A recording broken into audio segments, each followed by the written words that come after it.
Hi అండి, అందరికీ నమస్కారం.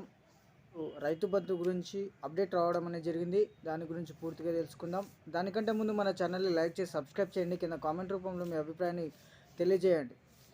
అయితే 2, 3, 4, 5 నుంచి 10 ఎకరాలు ఉన్నటువంటి రైతులు రైతు బంధు కోసం ఎంతగానో ఎదురు చూస్తున్నటువంటి సందర్భం మన తెలంగాణ రాష్ట్రంలో. ఇప్పటికే చాలామంది ఎప్పుడెప్పుడు రైతు బంధు డబ్బులు జమ అవుతాయి, ఎప్పుడెప్పుడు పంటను వేయాలి అనేటువంటి ఆలోచనలో ఎంతోమంది రైతులు ఆశాభావులుగా ఎదురు చూస్తున్నారు.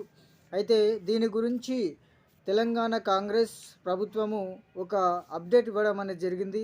అయితే సంక్రాంతి తరువాతనే రైతు బంధు డబ్బులు జమ చేస్తామని చెప్పేసి వారు తెలియజేయడం అనేది జరిగింది.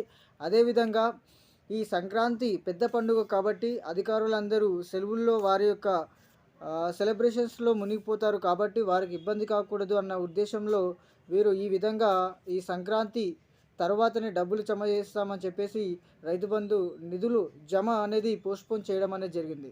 అయితే దీంట్లో ముఖ్యంగా తెలుసుకోవాల్సిన విషయం ఏంటంటే ఫిబ్రవరి లోపు పూర్తిగా రైతు బంధు డబ్బులు జమ చేస్తాం. అదేవిధంగా రైతులకు భరోసా పథకం కింద ఈ డబ్బులు జమ చేస్తామని చెప్పేసి వీరు తెలియజేయడం అనేది జరిగింది. కొద్దిగా ఆర్థిక కోత అనేది ఏర్పడింది. దాని ద్వారా రైతు బంధు డబ్బులు జమ చేయడం అనేది లేట్ అవుతుంది. కాబట్టి రైతులు క్షమించాలి అనేటువంటి ఉద్దేశంలో ఈ తెలంగాణ రాష్ట్ర ముఖ్యమంత్రి రేవంత్ రెడ్డి భావిస్తున్నట్లు సమాచారం గురించి మనం తెలుసుకోవచ్చు.